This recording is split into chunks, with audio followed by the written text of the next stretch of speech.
Hello, everyone. We are going to do a quick setup guide for AICom because it has become apparent to me that a lot of people don't really understand how to get this going, which makes sense.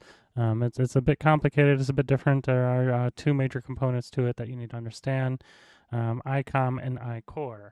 ICOM is the application package and everything at whole. iCore is the open source AI core that is VRC AI. Um, VRC AI, of course, is still me, but it's just that it is separate and open source for the community. It's open source, so advanced users can build their own iCore. They can use it as reference to build their own iCore. They can, use it to have their own AI models or do things more specific than what ICOM can let you do. But ICOM is the main application that drives it all. And you'll see basically what those differences are as we're going through. So, with that said, let's get this started in explaining what's going on here. Um, if you have the original packages that aren't on Steam yet, and we hope to have this on Steam, but we don't know if we'll get there yet, you will be given eSpeakNG. You would have been given, and it's optional if you want to edit the database, you would have been given the database software, uh, or at least a link to it for downloading SQLite Studio. SQLite Studio isn't a requirement here, but eSpeakNG is. eSpeakNG has to be installed before anything else. Hopefully, with Steam, when you go to install the application, this should automatically install. You'll see, this execute. You'll see this come up. Since I already have it installed, I can't really continue with the installer, but just go through and install the things that it asks, to install. There isn't any spyware or malware or adware in this, but feel free to read over everything just in case. Like, I personally do the same. But yeah, that's this installation, and then I'm just gonna cancel this for now since I already have it installed. But let's get right into ICOM. Well, first, you should probably always start ICOM first if this is your first time doing this. So start up ICOM.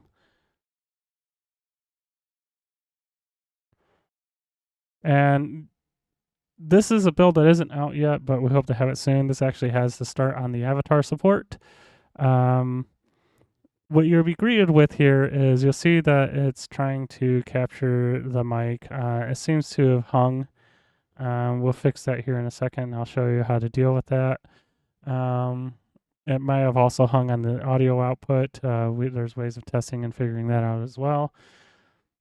It's probably because I have OBS running and because I'm, capturing from all these different audio devices that it doesn't, it's a little upset about that.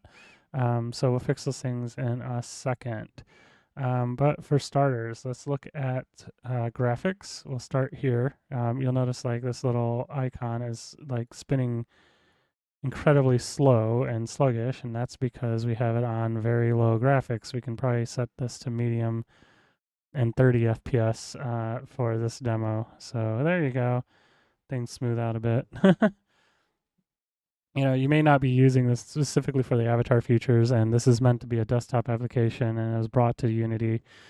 So we have the graphics set intentionally kind of low to prevent, overusing your GPU right out the gate. This whole process tends to be GPU expensive, and it does require an NVIDIA GPU.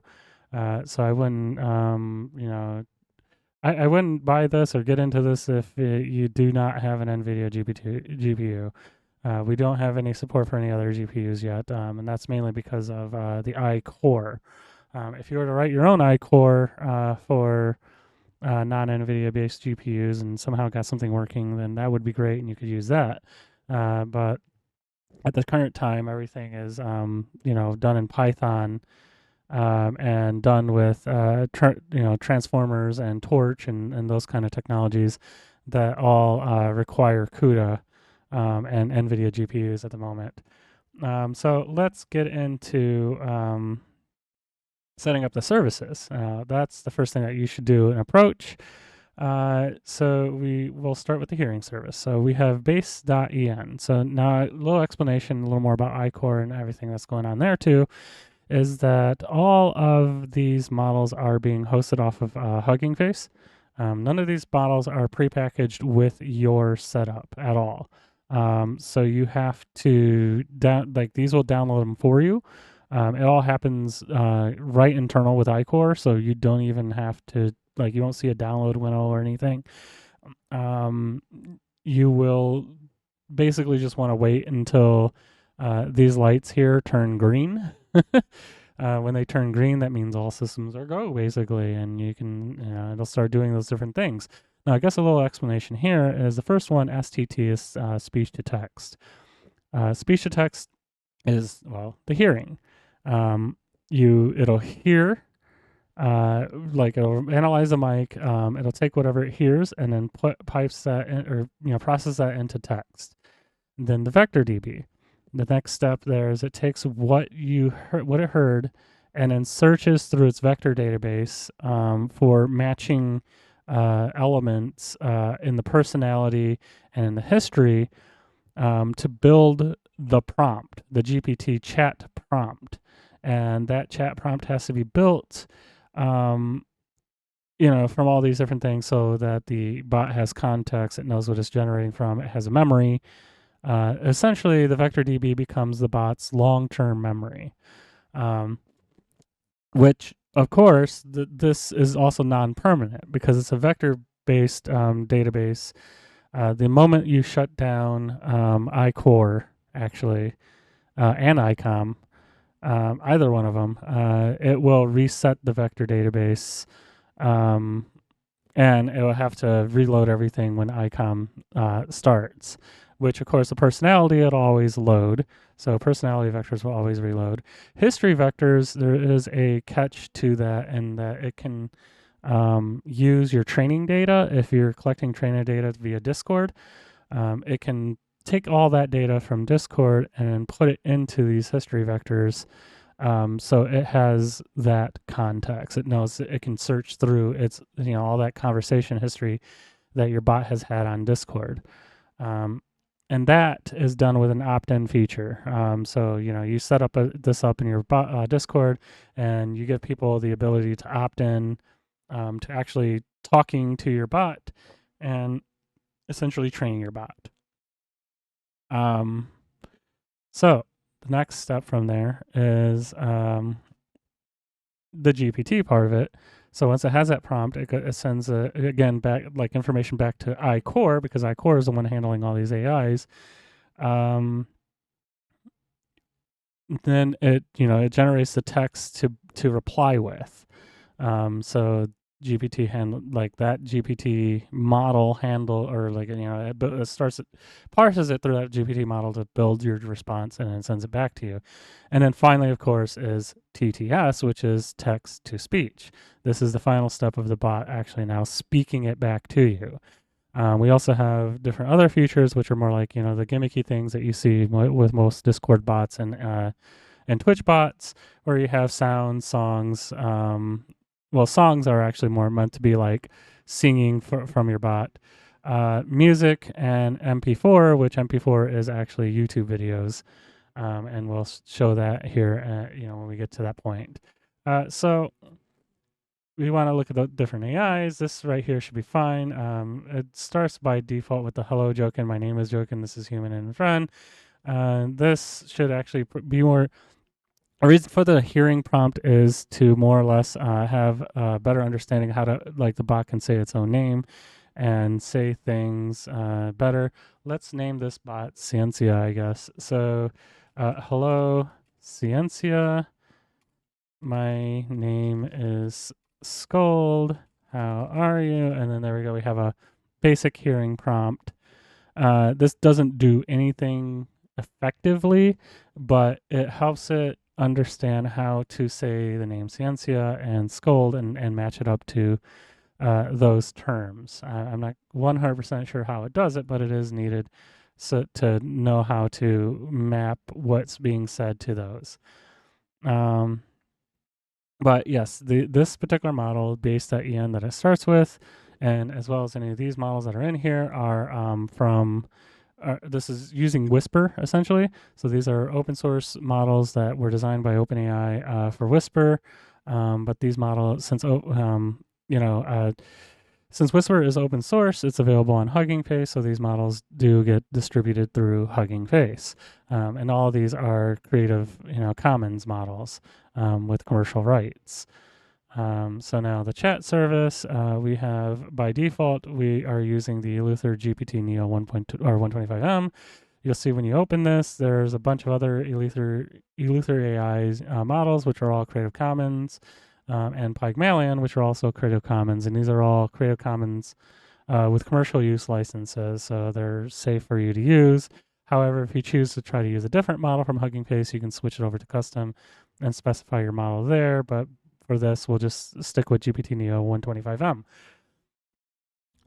So we have the service IP and port. This and all these have that. These are fine to be left at default, and same with GPU if you don't have a multi-GPU system. Just leave them at index 0. This is, for advanced configurations, like you can actually run iCore on a whole different machine if you have to. Say if you wanted to run it on a Linux machine that had availability, like, access to things like 4-bit quantization and stuff like that. So you can run, much larger models with, and being able to put them in a smaller amount of GPU space. This is something that's available to Linux, but unfortunately not available to Windows. This is one of the challenges we actually face with iCore, and also why we made iCore open source, in case somebody would want to, a more advanced user would want to do something like that. But so moving on to the next bit, you have the actual advanced GPT options. These are like the things of how it generates and whatnot. So, minimum words 3 to 5. I would recommend not touching these for very important reasons, and the way AICom handles speech. What it's doing essentially is streaming like that. It has 3 to 5 words. It tells, it sends a message to iCore, give me the next 3 to 5 words, and then it keeps. That's what it keeps doing. It does this for 20 by default 20 iterations. So it says, give me 3 to 5 words, 3 to 5 words, 3 to 5 words, and each time it gets those next 3 to 5 words, it's analyzing it for problems, mistakes, issues, things that it needs to either clean up, or whether or not it's the end of the statement.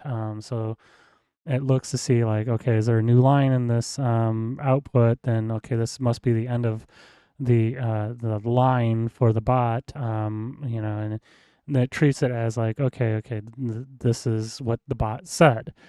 Because this is GPT, and because it generates text, you have to realize what it's doing is it's going to even try to start answering, talking as if it was you, through this. It's building a manuscript essentially, and kind of like a play in its head. So it's going to want to try to talk to you or as you, and predict what you're going to say, and vice versa. And I mean, that's just how GPT is with how it generates text. So yeah, 3 to 5 model revision. Always leave that on main. You don't need to mess with that. Accelerator is specific for certain, like, again, advanced users. If you're using a really large model and it supports accelerator, you can basically span it between multiple GPUs with accelerator. That's what its intent is.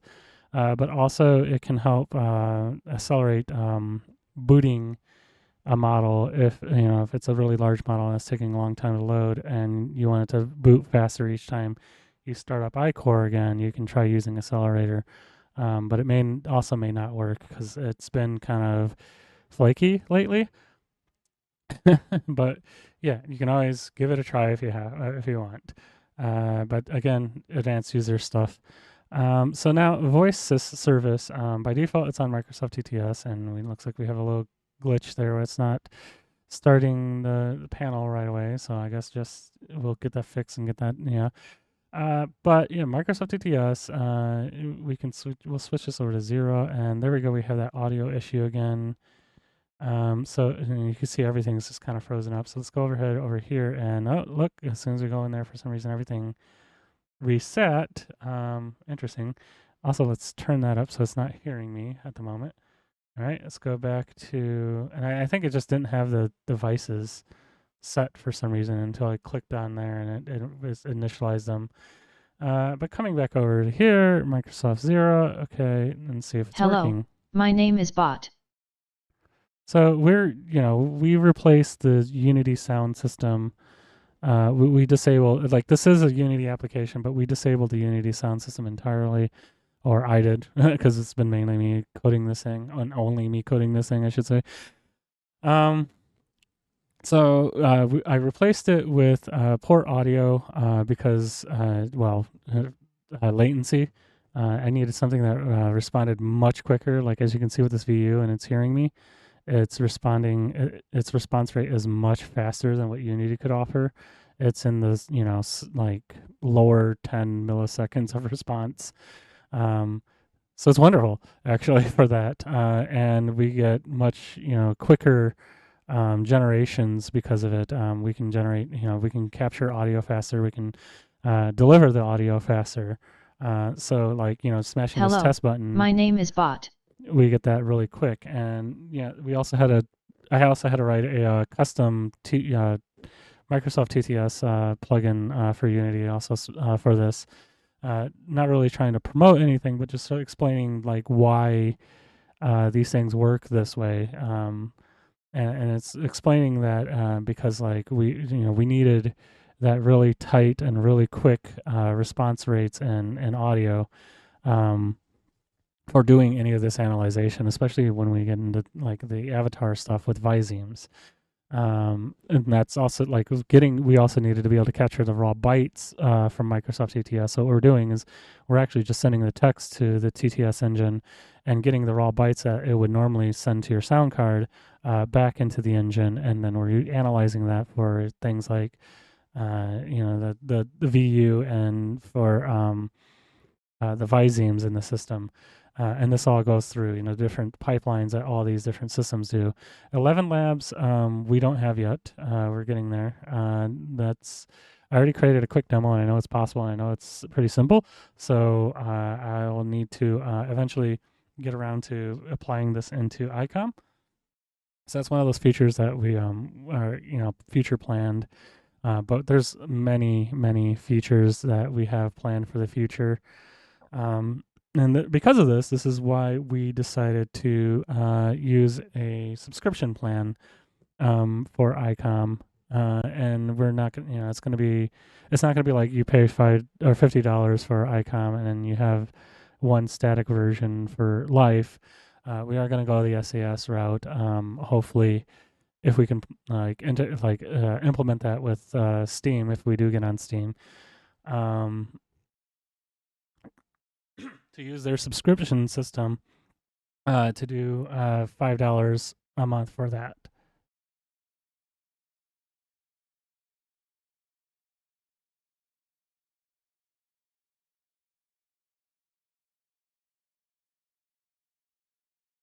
Okay, but yeah, the reason for that is so we can continue adding features to this, and there's so many different things that we want to do besides just the basic features that you see in here. But we also eventually want, like, if this becomes popular enough, I would like to hire staff members to take care of some of those features and getting those implemented and getting those added. But also to do more advanced or more crazier things, like taking that training data that we're collecting, and instead of having you train your own model or fine tune your own model, do that for you. Like you pick one of those base models that are in the GPT section and fine tune the model based off the training data that you collected, and just offering those kind of services and things in the future. But we focus mainly on putting AI into the hands of the end user and giving them the power to create their own AIs and things like that. we don't want to be open AI. We don't want to create, AGI in the clouds. We want, people to have access to this stuff, to for their own, and to also, realize these things and not be afraid of it. Um, so yeah, we figured giving people the power of over AI would make them help them understand it, first of all, a little better, but also get over their fears of it, because there's really nothing to be afraid of with AI at all. It's just it's responsive. It doesn't do anything unless you tell it to do it, essentially. Moving on to the next thing, we have Koki TTS. Koki TTS, we have a lot of different models that are available. Since the service is offline right now, you're not going to be able to see any of the models, unfortunately. But again, default 127.0.0.1 Now that we have gone through all this and configured it, we're going to leave this on TTS, Microsoft TTS for now. But let's go ahead and start up iCore. And iCore is hidden in a mess in here. Both of these options, if we get this on Steam, will be just like you can use their usual start menu for starting the application. When you double click on it, it'll tell you or it'll ask you if you want to start ICOM or iCore. And then you just pick the right one that you want to start at the time. So let's start up iCore, and we could have started this up from the get-go, but I'm just starting this up later, just to show like how normally you would approach this of changing the models. At the current moment, if you ever do change any of the models, you want to restart iCore. That's only because it has to reload with those models selected. But yeah, so now that we're there, if you go to Koki TTS, and I mean, I hope to implement a reload system at some point too for iCore, but right at the moment, it's just better to restart iCore. Now that we got iCore started, we can see the different models, and we have LJ Speech. This is the most common to use for this. Now, also one of the things I've seen, and we're not going to really bother with Koki TTS, so we're just going to stick with Microsoft TTS. Hello, Let's make sure it's my name is working. Bot. There it is. But yes, also to explain, so uh, oh, I don't think. I wonder if this even works anymore. I got distracted. Um, One of the things that some people do, and I've seen people do with the TTS system to get a unique voice, is there is other software out there that's trending, RVC for real-time voice changing. You can apply RVC over this. Since you're just going through an audio output, you just have this go into the input of your RVC setup, and then you have real-time voice changer change your AI's voice. And that's kind of neat too. And maybe one of these days we can get that kind of system built into ICOM. But right at the current moment, I don't want to do that because a lot of that community, there's some AI models that are not ethically obtained, essentially. So that's where things get a little sketchy, and I don't know if I want to go into that category yet. Um, Depending on what is we can legally do in that regard. But yeah, that's a different category of things. Going on though, and looking at things. Now we have the vector DB for memory, which we failed to look at before starting this, but yeah, and as I explained, the vector DB is just the long-term memory. But to explain how it works and what's going on there, yes, it uses paraphrase multilingual, blah, blah, blah. This is sentence transformers. This was designed by, I believe, Google to start with. And the technology at least comes from Google and Google search engines. So essentially what this is doing the same thing that Google search does when you go to search on their website through all the different, search terms that it looks for or through it. This is searching the same way, um, but for your history, your actual chat history with the AI.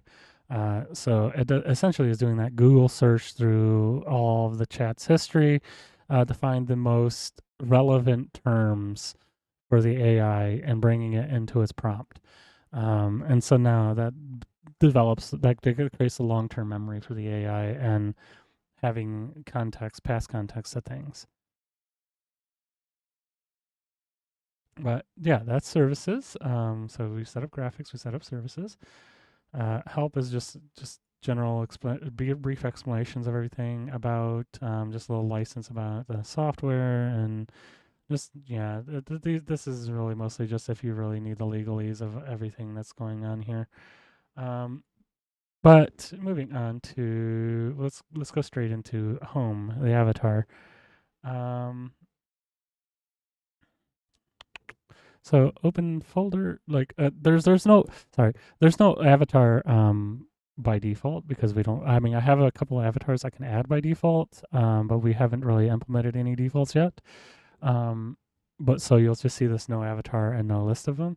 But I do have a couple that I can use for the demo here, so you can see how this works.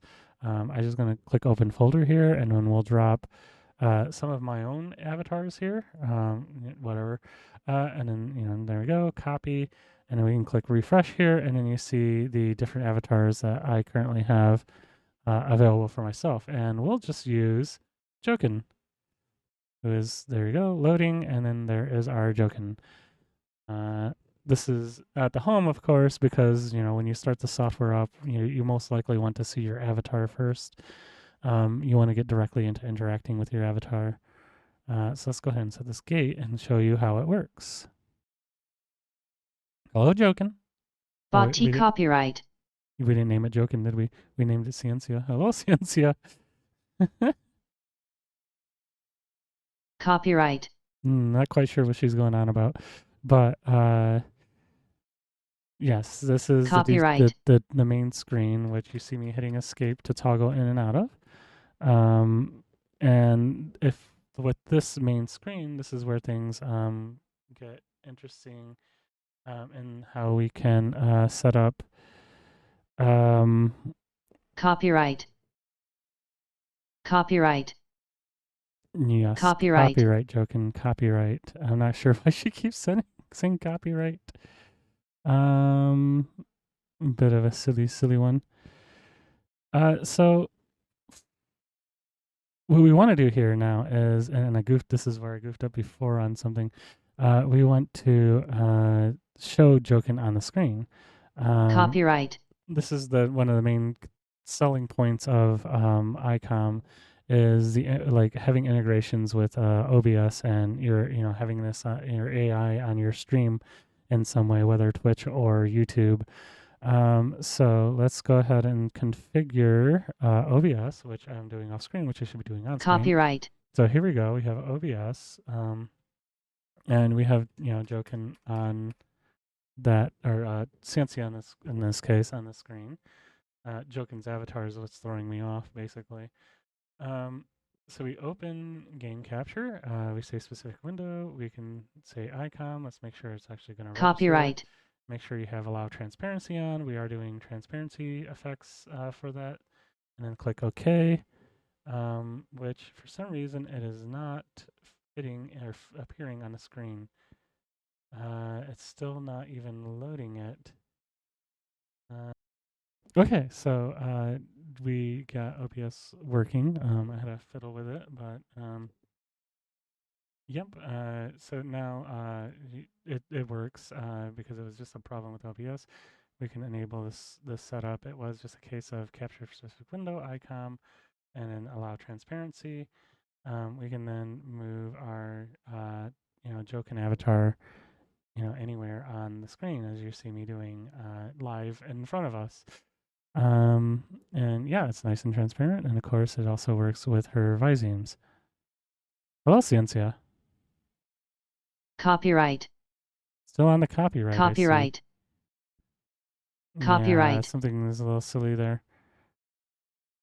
Copyright. Do you hear me correctly? Copyright. Copyright. Copyright. Hello, my name is Ciencia. Copyright. Copyright. Copyright. Looks like we got a bit of feedback going on. Copyright.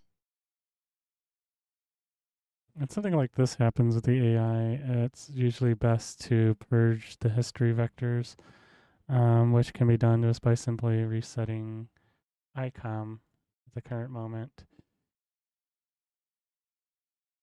She thinks the answer to everything is Good morning. copyright right now. I am ready to talk with you. Good morning, how are you? Hello, this is the time that the following sentence is on my mind. And of I course, as you think this is see, just a when suggestion. this is up, you have this showing, you have to be That careful is, of the you UI, know, a suggestion. because the UI does show in OBS when you have it capturing the window. It may be transparent around, and that's why you have this press escape to get into this mode. Um, so it hides the UI elements from when you're streaming. Also, kind of you don't want your AI just sitting there spinning. So okay, we can turn that off now and get back onto the rest of it. So that's the home, and your functionality for your AI. But now, what else can we do with the AI? Well, now we have the interactions panel. Here you can talk to the AI directly, like you saw me do briefly. Hello, Ciencia. How are you? I've been up since 5 a.m. Apparently, they're a little sleepy. Um, we actually, before we dive into this, let's step back into more of the configuration. So we configured services. We want to configure conversation after we get services done. So one important step I failed here. After we finished services, we should have started iCore and then gone straight to conversation. Conversation now then has our main configurations about the bot's personality, how the conversation flow works, how all that is configured and work like manages. This sometimes defaults to silent. You want to make sure, of course, it's on talk. Enable voice commands is here. If you want to use voice commands to do specific things, and we'll get into commands here in a little bit, a little later. First thing is we want to give the bot a name. So we named her Ciencia. So Ciencia.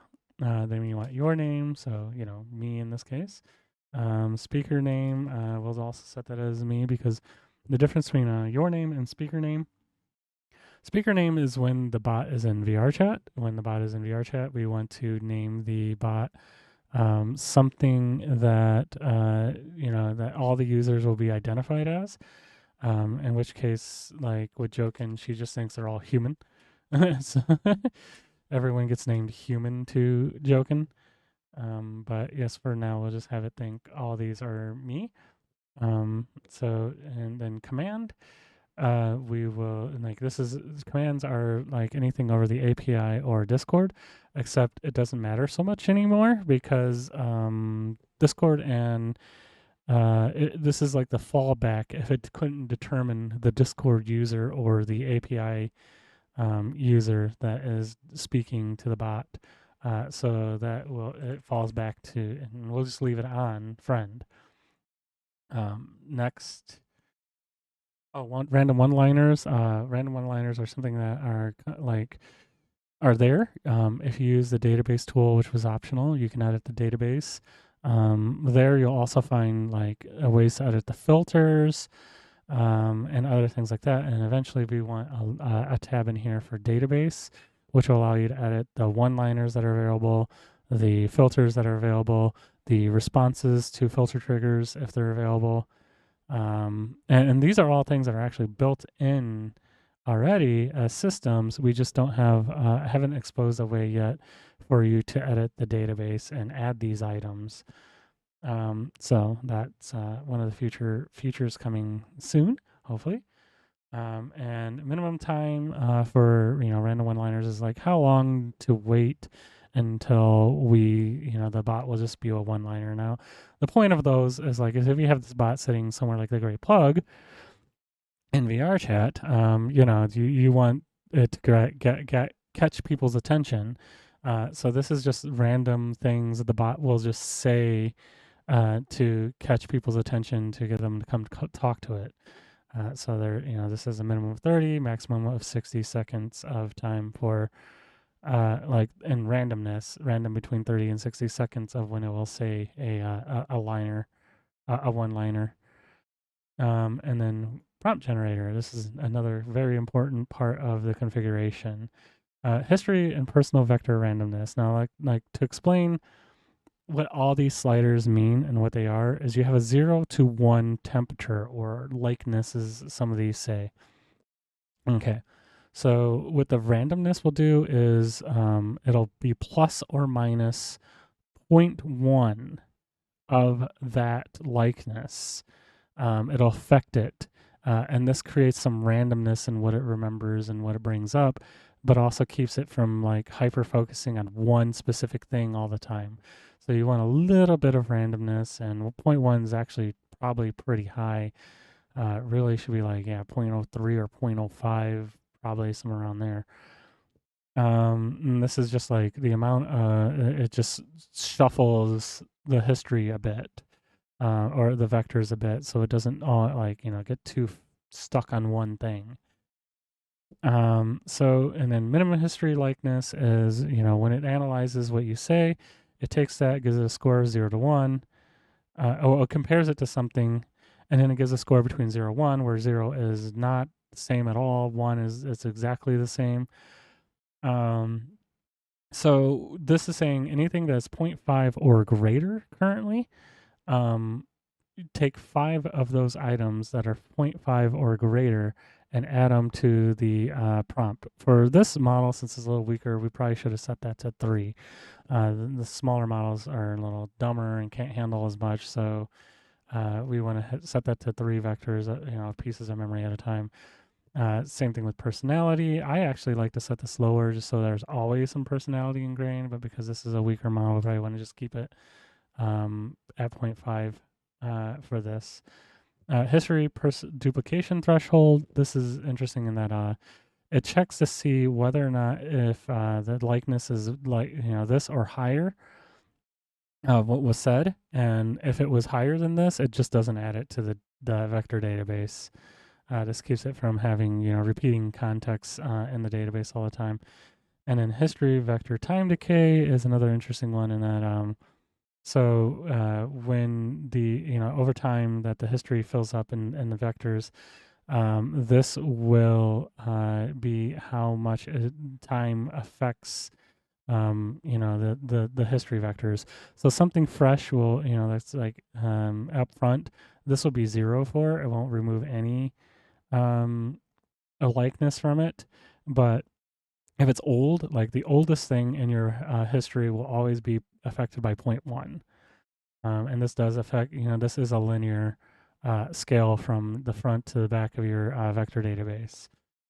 And then recent chat history buffer, again, for this model, we might want to just set that to 3 because the model's not that very strong. This is how many things in current context that the bot remembers. So it's short-term memory. This is like the last 3 lines that were said between you and your bot. And then there is the recent history time, which is 60. And the reason why we want these things low in the first place is not only just for the sake of the model being better, like generating text better, but and so it doesn't break as easy. But so also that these it generates faster. If these are too high, it's the more things that it has to start with and generate from, the longer it takes to actually for the model to generate. And then recent history time, and these history like this, what happens after 60 seconds is that this will be temporarily zeroed out, and then it starts to rebuild up to 3 again. So this just clears the recent, or the short-term memory, and this essentially creates the effect of the subject was changed, and that's what like the shut up or please listen commands do for the bot is suppress this to zero, and allow the bot to like break out of a subject that you don't want it talking about, essentially. So now maximum generation cycles, as explained when I was explaining the actual GPT model. It iterates 20 times by default. And as you saw, it's like it takes 3 to 5 tokens each time. It does error correction as it comes out, and it iterates 20 times to make sure doing this error corrections and things, just to make sure that everything is okay. And then you get up to 3 sentences by default. And if like 3 sentences are reached, then it determines that it's the end of the statement for the bot. So, this is to control the bot from being too wordy. Like if you have something like Jokin, which, has that stronger model, if you can set this as 0 actually, and if it's 0, it'll go infinite. And well, yeah, she can write a book before she's done talking. And so this keeps that from happening. And you can always just tell your bot continue, which is universal for GPT. And of course, the bot will just continue talking and saying what it was saying. And yeah, one-liners on errors. Like if for some reason, like the bot couldn't generate anything at all, and it just came out with nothing but garbage, then one-liners on error will just like it'll just say one of the one-liners in place of what it was saying. Kind of like, oh, I'm stupid, kind of mistake correction. AI personality. This is a conversation between bot and human. Is the default in that. But we can say like you are talking to your creator about your software, and that's kind of scenario, like kind of thing that you'd want to set in constant instruction. You want to change this for whenever you're putting your bot in a new environment, new kind of thing that like you want it to behave a certain way or that it's serving a certain kind of purpose.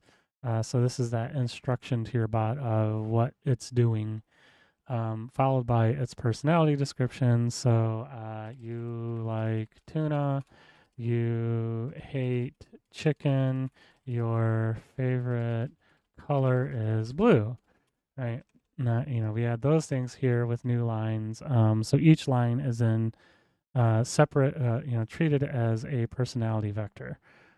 These get packed into the personality vector, and then yeah, it's off to being parsed. Now you might be wondering why there's 19 when we only have 4 items here. Now there's 19 items because the 4 items that are there are it's 15 plus the 4, and the 15 are built-in things, descriptions, and stuff that are going on in the environment of the bot. So it knows what time it is, it knows what day of the week it is, it knows how many people are in a room for VR chat if you have VR chat integration on. So there's a few VR chat like specific things in there. And maybe at some point we can actually add like toggles for those things in here to also pack into the personality vectors. And I'll keep that in mind as a feature to add to this. So AI personality, and then we have location description. This only matters to VR chat.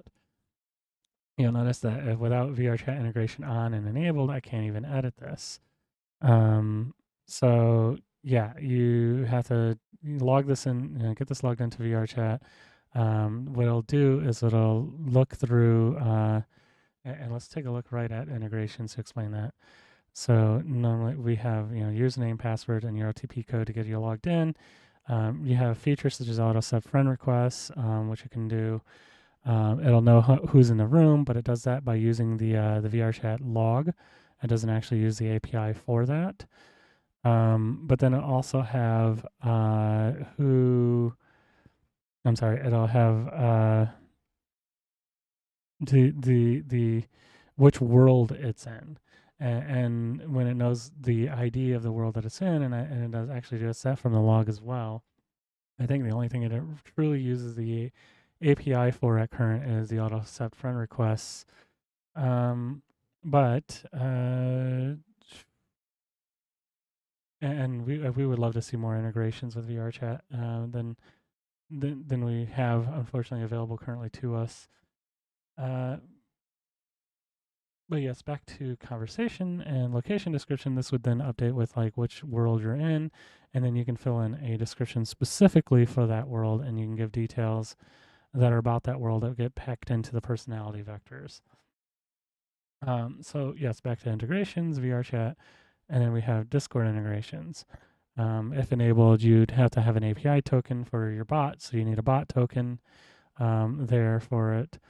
Then you need the server ID, so which server, the ID of the server that it's going to be residing in. You need the bot channel that it's listening on. This is where it's listening for commands, for slash commands. This is so you can secure the channel, so you don't just have anyone sending your bot commands. And then your count channel, if you want the counting game, like if this is not filled in, I just won't do it. It's just kind of a silly little addition that we added. Alert role is, the if somebody trips one of your filters for your bot, it's going to alert in a channel in your Discord. Again, you probably want this locked away to just yourself or staff. If you have people watching your stream, like moderators, whatnot. And this doesn't tell you who unfortunately tripped the thing, the filter, but at least alerts your moderators like, hey, something's going on. Go look. Like, and there's like someone saying really gross stuff. Um, and then data collection and training. So this is toggleable as well. You can turn this on and off as you want. You specify a channel that the bot replies in and is talking. Um, you do want to specify somewhere like, hey, this is a training channel. That's what makes it opt in. So that way, they would either be given the role or they take the role. But it also becomes very obvious, though, that training is happening because the bot is replying to everything that is said in this channel. But for quality data, you do want people to constantly be replying to the bot. So you say something in this channel, then the bot replies to you, then you reply to the bot, and you use the reply feature back and forth to create that communication. And one of the things we want to look into is actually switching this over to using threads instead. So when you reply to the bot then replies to you on a thread, and then you continue that thread in that thread. So we'll eventually, eventually rework this into doing that and being that way. And then the progress channel ID. So the progress channel ID is the place where people can go that are in the training, been doing training, to see their XP. Because of course, like, what is a good training program without having bragging rights that you have, the highest level, or that you're rank 1 in the server for training the bot, right? So you're rewarded XP each time you talk to the bot, and you earn levels and you build rank. And rebuilding the training XP, what that does is actually, in case ever there's a problem and that there's a discrepancy or issue, you can have the bot go through the database and recalculate the XP for each one of the users. Obviously, every exchange is one. Well, depending on the exchange, if it's a full exchange, it's 2. If it's just making a statement, it's 1. And it rebuilds the XP for that the users, and then it's just silliness, but it's a good way of collecting the data for your bot and get those history vectors up so it has more personality and things that it's developed from users. So now back to interactions. Now we can look at the interactions and what's happening here. So converse is you can talk to or talk as your bot. So if I say Hello that, Ciencia, how are you? there's a bot saying for us. And then yes, now soundboard. As you see, we only have like confirm and soundboard. But let's open the folder. You see there's nothing in here, but I do have like, a couple sound effects that we can play around with. Hmm. If I can find the folder, hopefully I didn't lose it. And I'll just grab this one. So let's use the classic for this. Let's use, good old metal pipe. And before we do that, let's go ahead and turn down the singing music and soundboard so it's not distracting to the video. But okay, so now back to the soundboard. You'll see it hasn't appeared yet, even though we copied it in there, but that's what refresh board is. And there you go. It appears, and then good old metal pipe. Classic, right? And now song player, you'll see there's no songs, but the same deal. We can close this, open folder, takes us right to the songs folder. You can then drop any WAV or MP3 that you've generated for that in here. Go ahead and just drop like we'll use Jokin's version of Bakamitai for as an example for a song. Just click refresh and then play song, and there you go. But we'll just cut that real quick. We don't need to go through all that. And yeah, if you're wondering what that was made with, we made our cover with Vocaloid essentially. So that's what Jokin Singing's voice is. And now on to music, and yeah, you see that it's all there in the same place when you look in here. If you go up a level, it's all there, including your database and the log, the player log for Unity, the Unity engine for this. But yes, music. There's our music folder. Let's just drop in a random song. Just some random thing that I made forever ago. There we go. And then refresh, and then play, and there you go. You can hear that it's playing.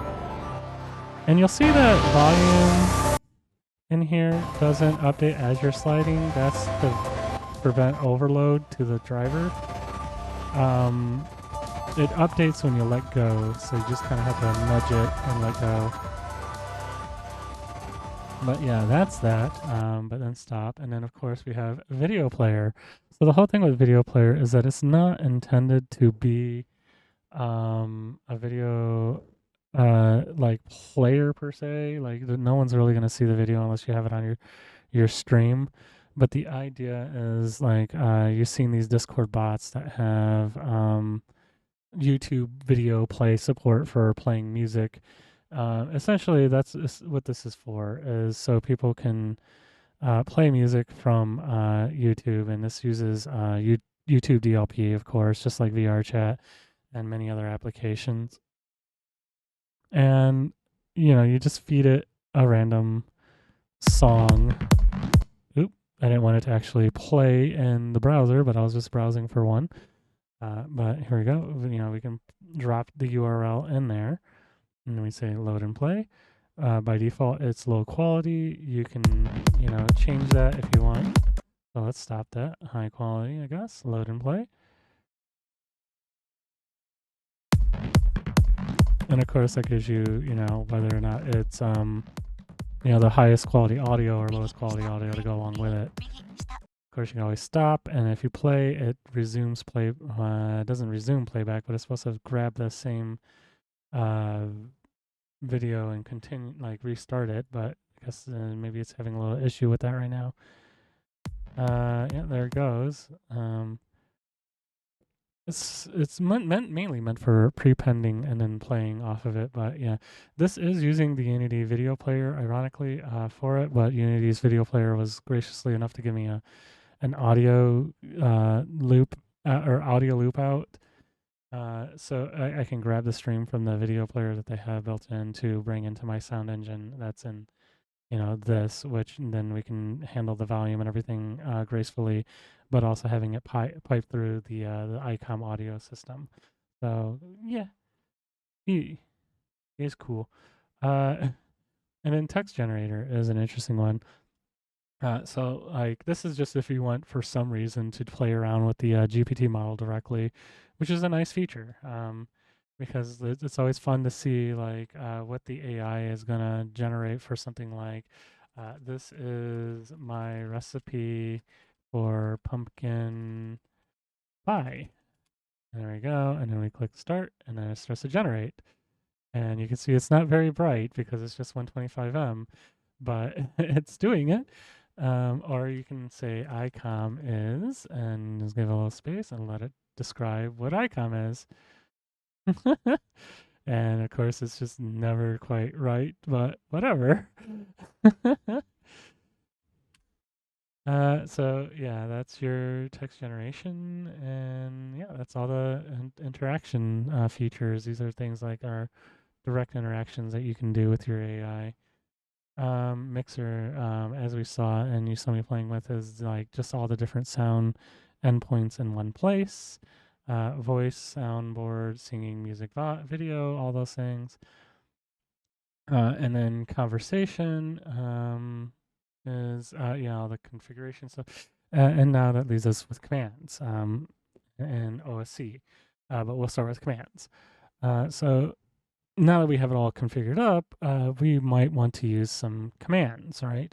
We might want people in Discord to do things and whatnot. So you can enable voice commands, and unfortunately, these are all legacy, and this will be eventually replaced with our abstract command parser, which will take like you type the name of the command, you say what the command functions under Discord, the API, or spoken, a voice command, and it'll take like that whatever you type it in.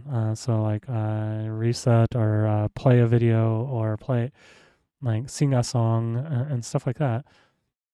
It'll take those commands and it looks in for the voice if that was said, and then you can bind that to an action, in which case sing a song would be an action, and optionally you can specify specific songs. So in the future, that's the future plannings of it, and we hope to like be able to give people basically the ability to say, "Hey, play Despacito," essentially, or whatever like a name of a song or anything like that, if that's what they choose to do. Um, but it's just silliness. And but for now we have the play video commands that the video function commands that can be exposed to. These are Discord. List sound effects. Play a sound. Play a sound is exposed as a voice command. It'll just play a random sound when you tell the bot play a sound. But these are the commands in Discord otherwise, and the same thing with songs and music tracks. Then the reset conversation. This is the like shut up or please listen commands. Um, that that actually does halt the bot. It's supposed to halt the bot when what is currently saying, and then suppress the conversation buffer. So it changes subjects. And then make bot say, whisper to bot, and print conversation. These are Discord specific. Do a dance is one of the commands that the AI can currently do, and only works really if you have OSC. So if you have OSC tied up to your AI, what happens when you say do a dance is it'll send one of the OSC commands to your bot to do a specific to do a random dance, and it's one of the OSC parameters, and then you just have in VR chat at least you have the bot reply to that parameter, or you have your animation controller animate to that parameter. So that's more advanced user stuff, or maybe more advanced VR chat user stuff. But yes, and then say one liner. You can say say a joke to the bot, and that'll have it say a joke. These we're not going to talk about. Just never mind. Say never have I ever. This only works from Discord and from your command console here. This doesn't do anything with voice commands, but there's a feature that was thought of that we never could really get working quite right, where the bot goes, "Never have I ever," and then the bot tries to generate from "Never have I ever" and make a statement from it. And for playing "Never have I ever," basically the game. And then moving on from that, we have toggling things like the talk, follow, vision, whether to grab, release, or throw items, and these have vocal commands to go with them. Then print statistics, reload configurations, and list VRC users. When you ask the bot who are the users in a room, it will try to answer on its own for this one. But or you can just in the Discord list out which users are currently in the room. This is more a moderation tool. So like your moderators, if they hear the trigger happen, their filter trigger happen, you can go in and just list who's the users in the room. And if you see someone that you know is a bad actor, then you can deal with them as you will.